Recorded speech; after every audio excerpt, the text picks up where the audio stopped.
Hi, folks. I'm here with my longtime friend, John Andres.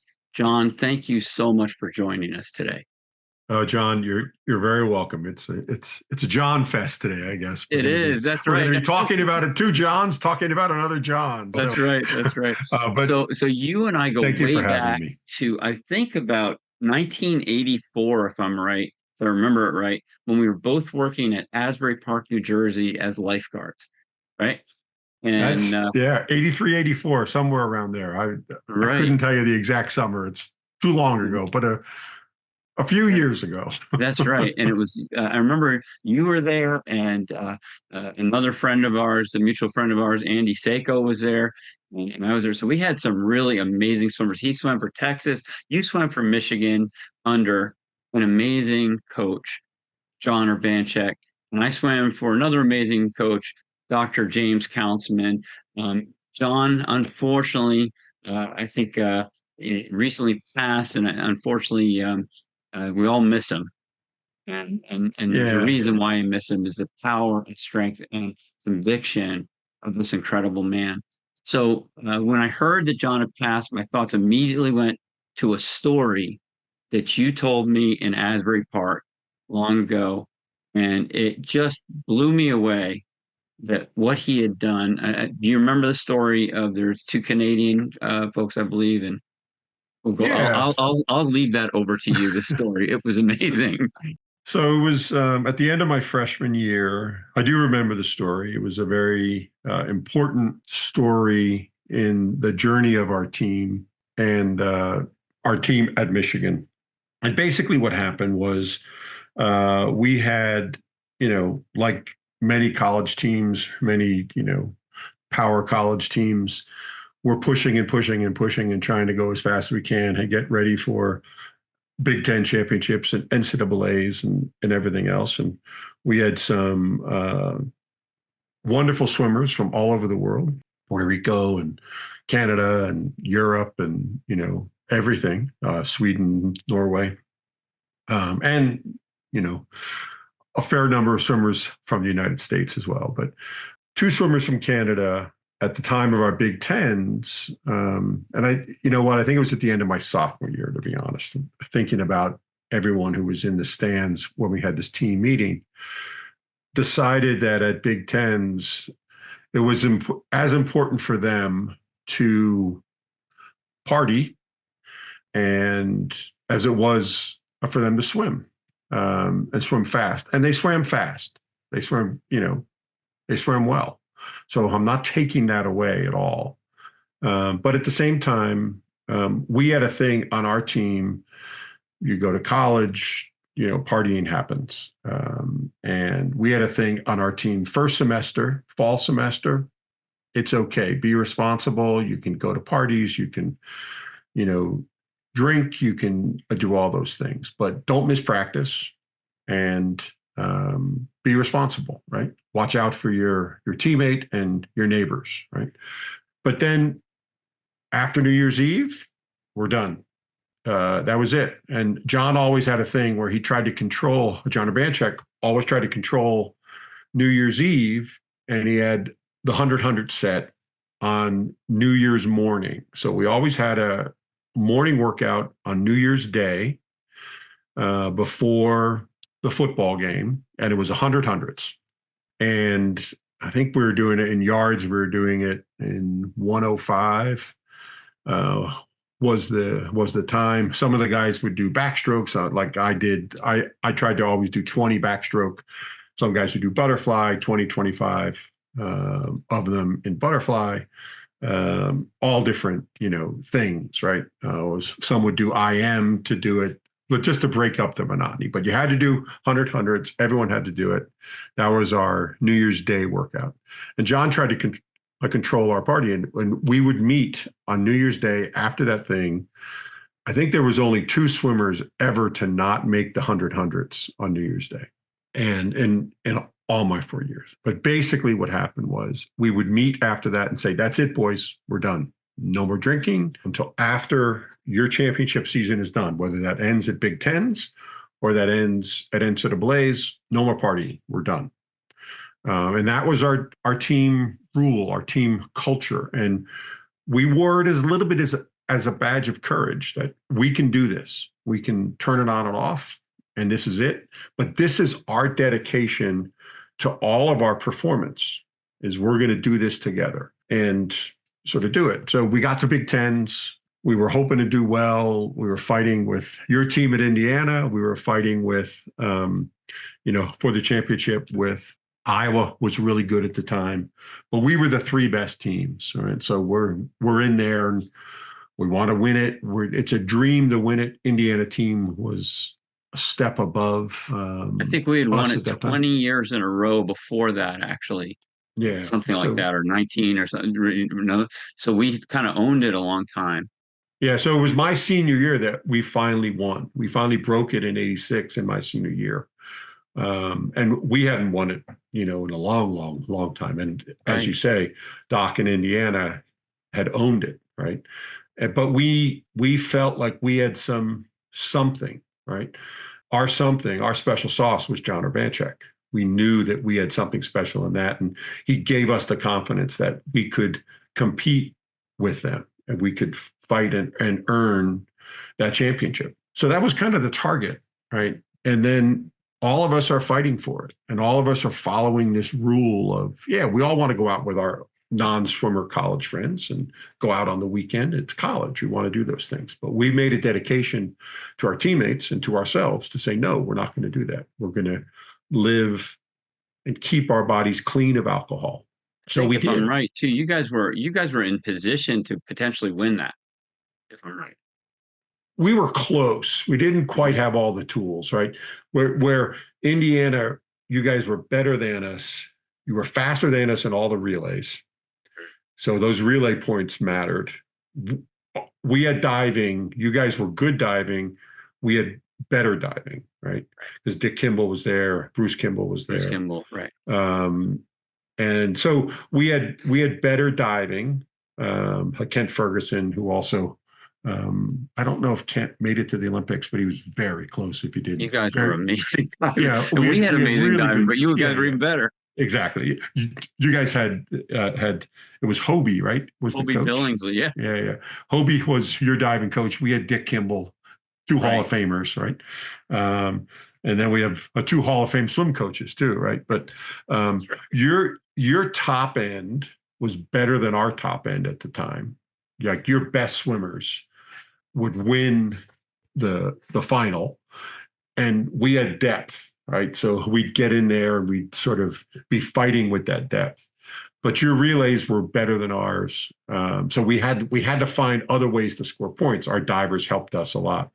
We were always like doing the math. Where are we going to do? But John had this little chart, sort of tucked under his one of his drawers of his desk, where he would chart out the points of, I think we're 40 points down, guys. Come on, we got to, like that was one of our motivations in the last, 50 days leading into Big Ten. He goes, I think we're 40 points down. Are we going to find the 40 points in this workout? Right.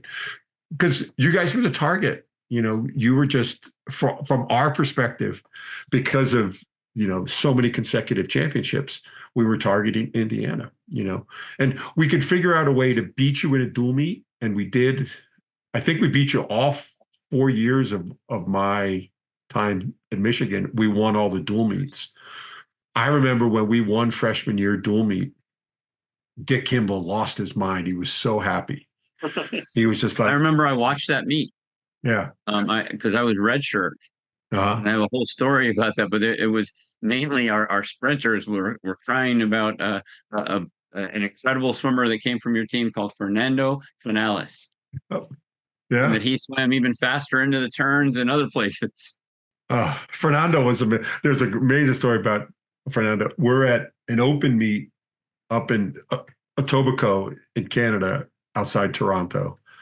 And it's probably October, November. It's early in the year. The Big Ten, our dual meet season really hasn't started. So John wanted to get a good swim in. So we went to Etobicoke, and we had a number of Canadians on the team. So John was trying to get a meet in Canada so that the Canadian families, I could see their swimmers and sort of all that stuff, right?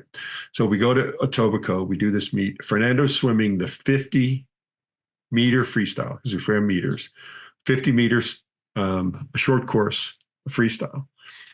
Take your mark. Fernando literally falls in the water flat. He doesn't jump. He falls off the block because he was about to false start.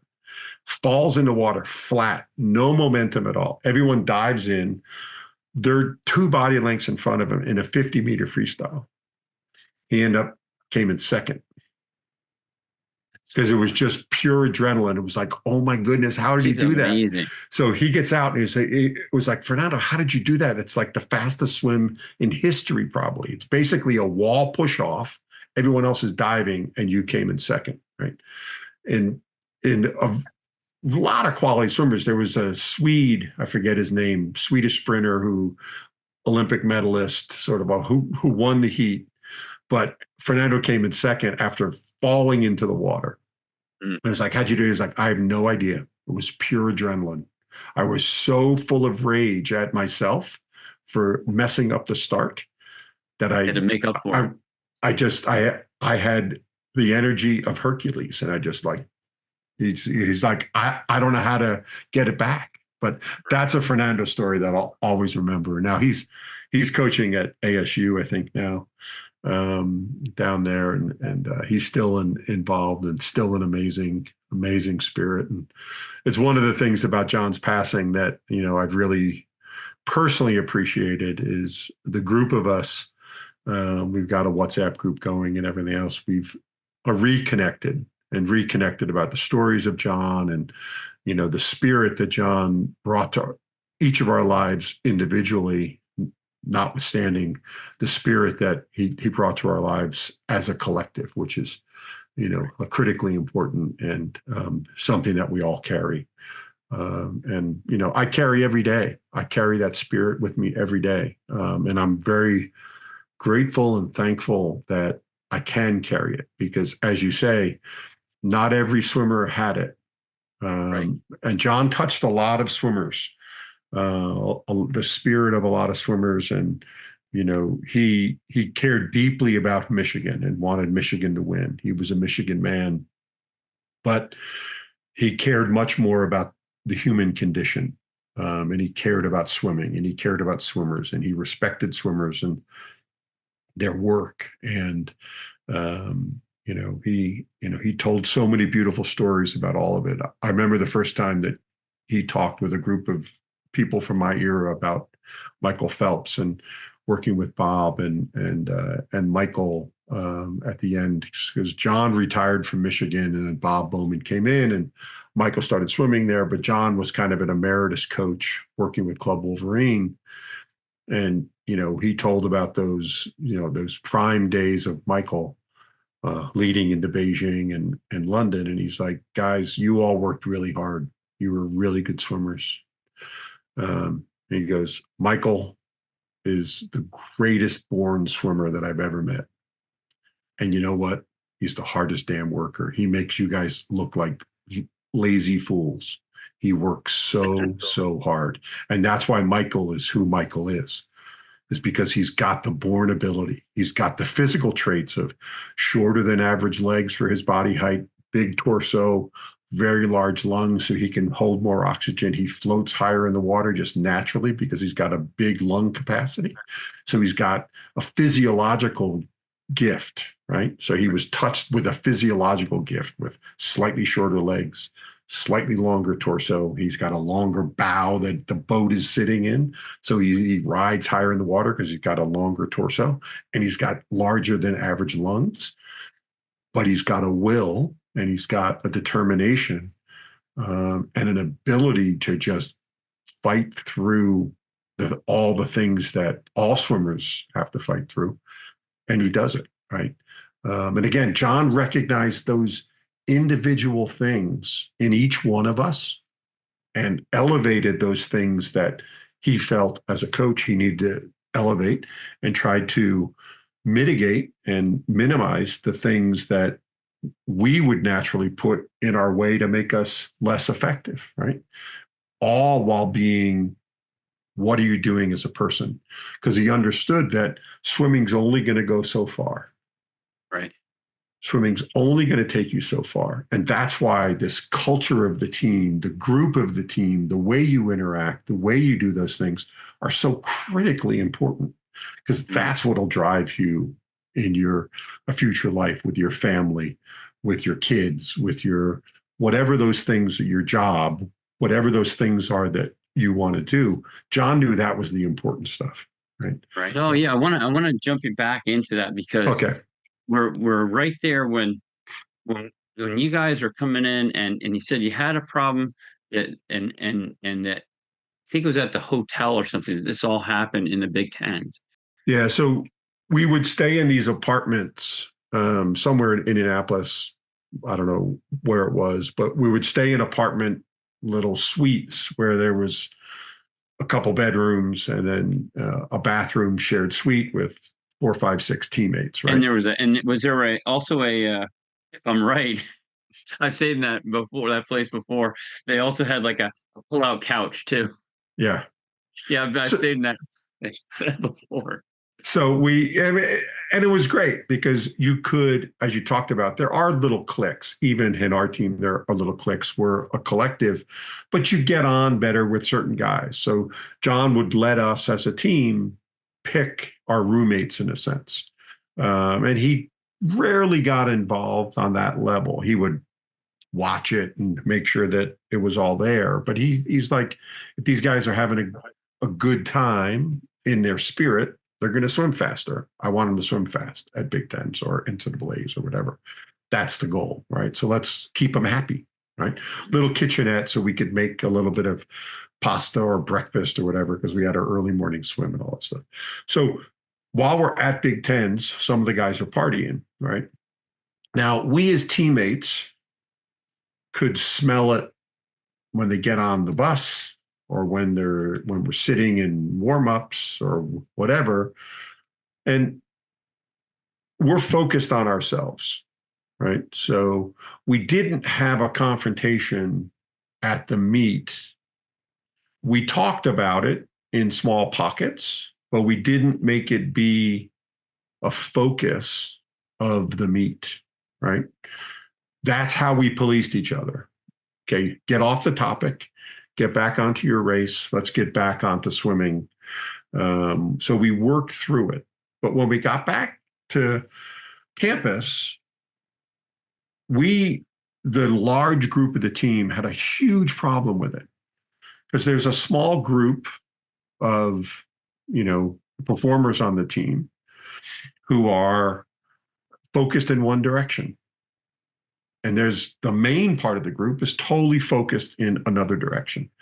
And I forget who the captain was at the time, but the captain went to Jon and said, I got a problem. We have a problem. Like we're splintered down this line. This happened. And Jon was like, I didn't know it was happening at Big Tens. So Jon was upset about it, but he's like, I need you to handle it. And you need to decide what we're going to do with this. So at the time, we talked earlier about, where, Indiana was, where we were. You guys had the higher end. Now, these were probably our best swimmers looking external, our fastest swimmers who were going to score the most points at NCAAs, who were, Olympians for their country. And basically, what was decided was this is not who we are. So we asked Jon to have them removed from the team as teammates. Jon wanted to leave that decision up to the rest of the team, and he made it a team decision.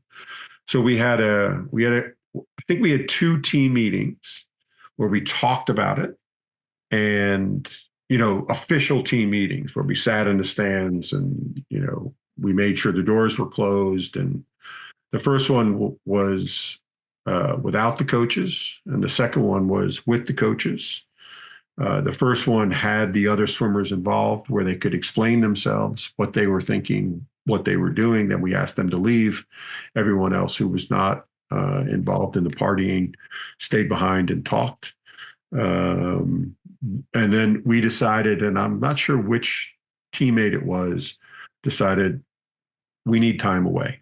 We need time away from this and each other. And This can't be the sport of the team. It can't be the thing that we just talk about.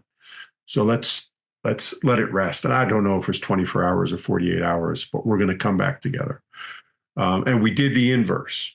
We did, no one's invited except, the secondary group in the beginning. Then we invited the teammates and coaches back at the end. So in that second meeting, and that's when I think we invited Jon in first, and we told him what our decision was, what we wanted. Jon agreed, and then he invited the other swimmers in, and then we told the swimmers what our decision was, and then Jon went into we all left. Jon went into his office with those swimmers and had their conversation, and they were asked not back on the team. They stayed in the university, I believe. One of the guys transferred out, but the others stayed in the university to finish their degree. But what it defined for us, I think the important part of this is it defined a culture, right? And said, this is so important that we're going to take our best swimmers, our Olympians, and say, you broke our rule, right? And that this rule is more important than winning the Big Tens. Ultimately, it led us 2 years later to win the Big Tens, I think. I think it was over and over again after that, right? Yeah, yeah. But it was the moment to say, this is what we hold, right? It set that culture bar to say, this is it. Temporarily, we became worse because we were expelling our highest point getters, right? So there was a sacrifice, which you all knew you were going to make. Yeah. Yeah. That, again, as college kids, as young adults, that was our struggle because we all knew we were pretty close. Like, we're there. And those points mattered, right? Because they were our biggest point getters. But integrity, right? The pulling the group together with the integrity, and having that's so powerful that we're going to sacrifice what we want for something that we want more, which is our group work together as a team, and we think we'll be better later, right, down the road, because of our ability to pull together as a team, than having a couple superstars and having the team collapse underneath it. Yeah, and again, I'm thinking about it now. I probably didn't. I may not have thought about it this way at the time. Thinking about it, this many years later, looking back, and I say, at the time, I probably could have said, "This may take us away from me as coming into my upper class years, ever winning the Big Ten because I'm losing these points." But at the same time, the ability to know that when I look left in practice and I look right in practice, I look in front of me in the lane, I look behind me in the lane, that person is committed like I am. Now I can run through a wall for them, for myself, for this coach, because we're all in it together. We all have the same motivating factors. That's not to say that there weren't days that we all wanted to kill each other. We wanted to kill the coach, or we wanted to do anything else, right? For whatever the reasons are, right? We all had our gripes about this and that. That's just part of that age and part of that, mentality of being competitive and everything else. But as a general focus, I knew that the person on my left and the person on my right and in front and behind me were all committed towards the same goal. And again, I think that power, that motivation of saying, we're going to go ahead and do this thing together, ultimately was the power that allowed us to maybe as a team be magnetic and attract better swimmers, attract better things to say, yes, I want to be part of a group like that. Right. What a moment of growth, Jon, with Jon's decision to let you guys make the decision on who you are, what you stand for. You already knew what he stood for, right? That was already there. But then you have to look inside yourself as a young man, right? As a young person, say, who are we? Because we get to make this decision. We own our team, not the fastest here, everybody here, right? Mm, Our group owns this team, and we're going to define ourselves. And the power, I think, to do that, it's almost like it glues. It looks like it glues this group together. It may yeah. reject a couple, the ones that are left that just made the decision, that chose to go forward with that, they're connected in one way or Yeah. the other. Like you said, they can still fight, they can still squat. That's all part of it. But that one piece that we know we're together, I guess what they call solidarity in some ways. Right? Yeah. Yeah. And again, like glue's a good way to do it, right? A good concept. But I think that again, you can build that culture in lots of different ways. We did it through a critical moment, a critical incident that uh, allowed us, I think, as individuals to grow, make a very difficult decision that wasn't in our short-term interest, um, but was in the long-term interest of the group. And then who knows? It it's probably a little bit of a chicken or an egg thing. Yes, we got a couple scholarships that opened up. We got some money that opened up. John could go get some other swimmers. He could start to fill those gaps.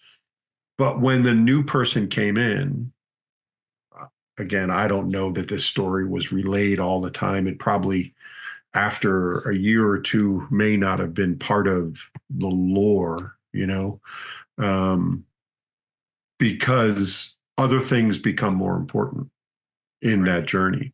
And that's ultimately, uh, it's the work. So it still comes down to the work is, you got to keep moving. Urbanchek was famous for saying it, like keep moving, and most people say, it's just one of those things where, you know, John's whole thing of keep moving was get the lactic acid out. You would do an incredible set, right? You never stopped. Right. You You have you to get rid of it. but you would do a set that lasted 45 minutes long. You were beyond your max. Your lungs are exploding. You can't feel your muscles anymore, right? On and on and on. You want to give up, right? You touch the wall. Go. What? Go. Just swim. Just keep moving. Because he knew that we had to get the lactic acid out. In some ways, that's a metaphor for what this moment was. We had to get the lactic acid out of the personality of our team Right. The so poison. we can allow growth to happen in other ways. So I use that metaphor of the lactic acid. You know, these are good people who Mhm. did something silly that was against what we stood for, but in the end, as the collective group, I stand by what we did. The results show that it worked. At the time, it wasn't an easy decision because we liked these guys. They were our teammates. We bled with them. We partied with them in the fall, right? We did other things with them that they were our teammates. We liked them, but it wasn't for the good of all of it. And that's what I'm looking back very thankful of because I think we kept moving and we moved the lactic acid that was not necessarily dragging us down, but probably was going to be an impediment to big future growth, right? And that left. So we could have that really big future growth down the line. John, I got one more question here. I could Please. talk to you forever. I love it. Looking back over it all, um, just the amazing swimming career that you had, and then beyond that, going on to you having an amazing career in film. What is it when you look back over it all? What does Jon Urbanchek mean to you? Hmm. I know it's a big question. It is a big question. It's hard because It's like, can you sum up the Bible in 3 sentences? You know, any coach, not any coach, the good coaches are like the good teachers, are like the good spirits in our world, right? And they come in so many different forms, and they touch us in so many ways, and they live with us. They live in us. You know, the lessons that they teach aren't always, like John used to say, I'm not book smart. I tell you, he's one of the most emotionally smart people I ever met. He was so emotionally smart. And if you did an IQ test, he may not score that high. I don't know. He said he was never a great student, right? I'll take him at his word, but emotionally, intellectually, humanistically, if that's a word, I like he it. he was beyond the scale of any measurement, because he had that ability to speak to me in a certain way, speak to you in a certain way, speak to another teammate in a certain way, speak to someone that he worked with on the Olympic team that he only knew for a 2-week national training camp before they went to the Olympics. But he could just have a way, right, of getting the best out of people, because universally, he was an amazing, amazing guy who touched so many souls. Plus, he learned stuff from Doc. You know, Doc was The Science of Swimming, right? That was the book. That was the book that changed it all. It was a coffee table book in my house growing up, Same here. right? I It got it was right on over the here. it was on the I got coffee three of them. table. It was on the coffee table, right? As a kid growing up, The Science of Swimming was right there, right? Um, Had it in our house too. but John learned that thing, and what he learned from Doc was the science is important, but he also knew innately the emotion is important. The human condition is really important. Um, he's known now more for this color system and kind of everything else. And the color system wasn't around when I was there, and now coaches are talking about beats per minute and everything else. John be like, I need to see 190 in the sprint lane. Like, you got to get your heartbeat up to 190. If a coach did that today, they'd be in court for abuse, right? If they were espousing that on the deck. We actually 190. were trained at 240 sometimes. Yeah, I mean, he was just like, if I if Right on I the don't edge see of one, exploding, right? if I don't see 190, you're nuts. Like, Yeah. and he'd be all over us, right? I mean, Yeah, he yeah, wasn't yeah. he wasn't a big screamer, but he was just like, come on, you could get it up there, come on, get that heartbeat up there, right? That's where the breakthrough comes, right? All this stuff, and it was amazing. There's just so many lessons. So, what is the summary? I think he's one of the most humane people I've ever met. And I live with the lessons every day, right? It's not a saying. It's not any of those things. It's a spirit. It's a way of being and sort of understanding. And listen, I'm not that way. Don't let me state this wrong.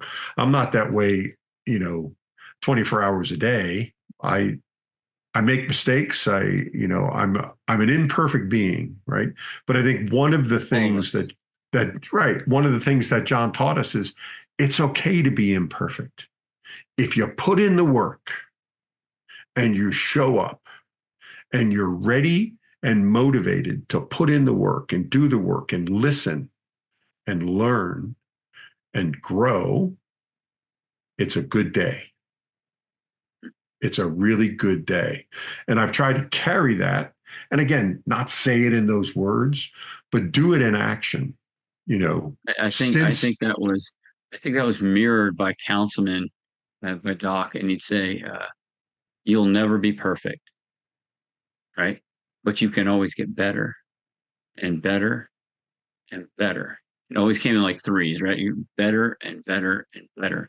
He said, when you think you're perfect, just means you don't know the next step to take. right, So keep looking. Yeah. No, perfect is it's a state of a paralysis for Confusion. me. Well, it's just where do you go? You can't. So Right. you can't go anywhere. So It that's ties you not the up. goal.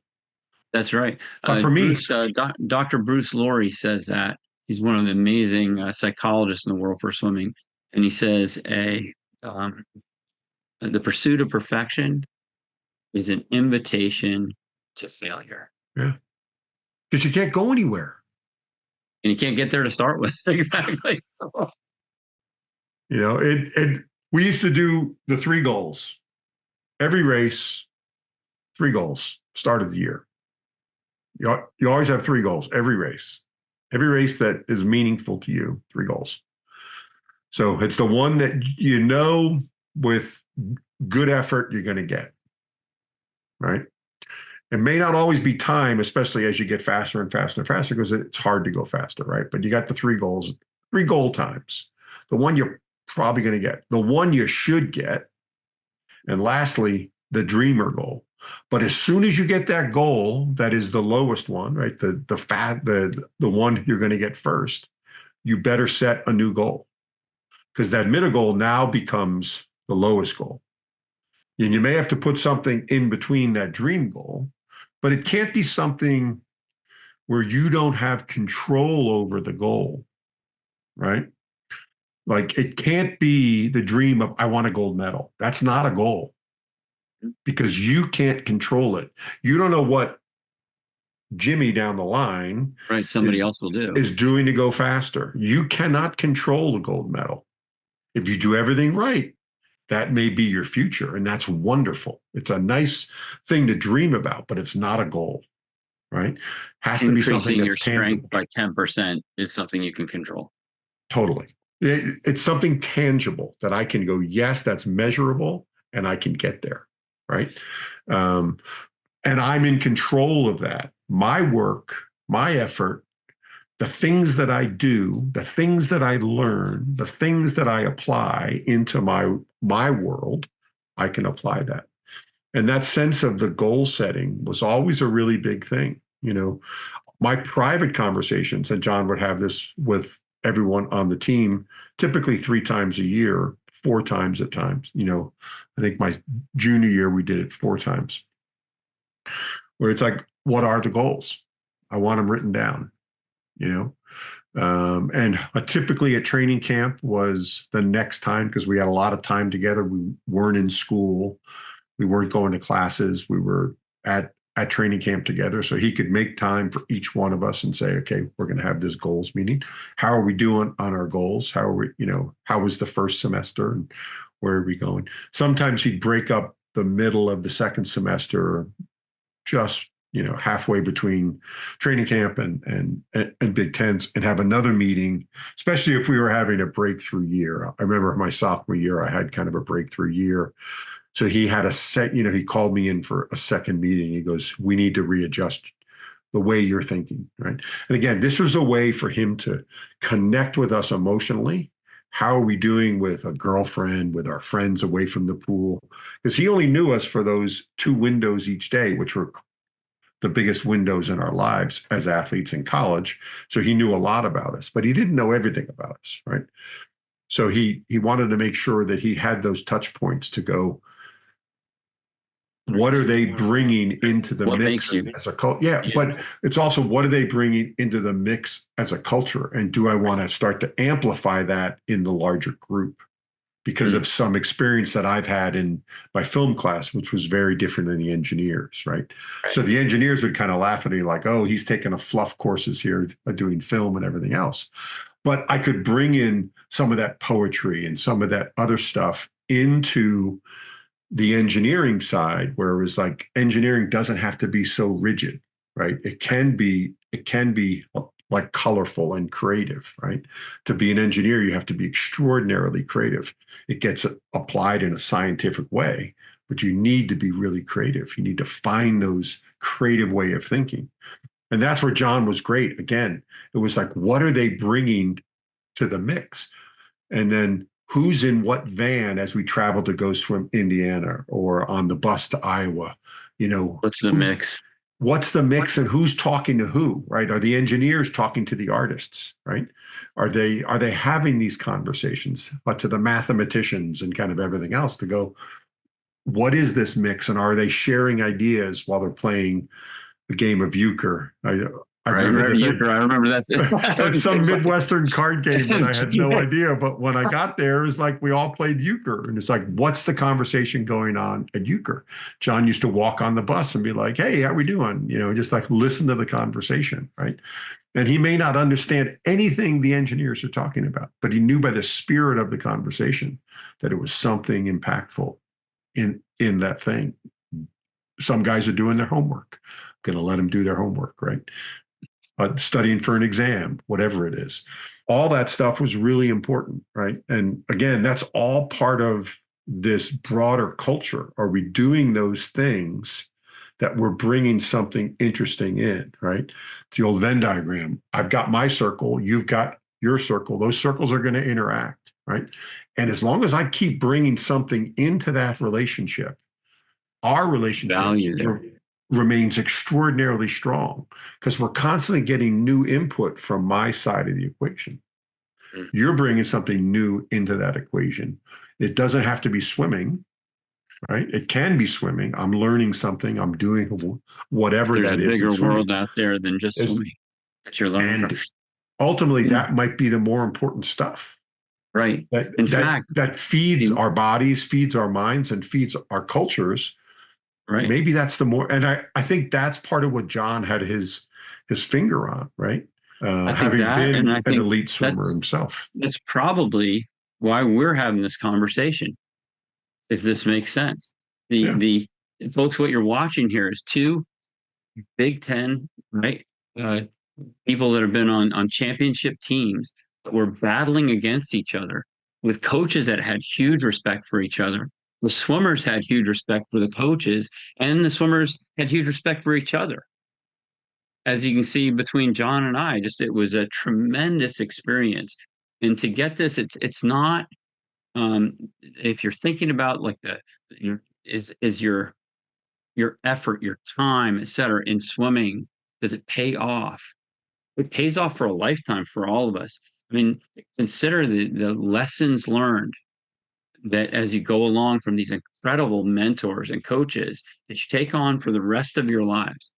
And John and I met, in this Asbury Park where we right, that was a whole different story. But we were able to gain a tremendous understanding of each other and the battles that we were both doing on different teams. In some cases, doing battle against each other. And you can see the result of it later, right? I mean, we love Jon Urbanchek here at Fluid Mechanics. We love John Andres here.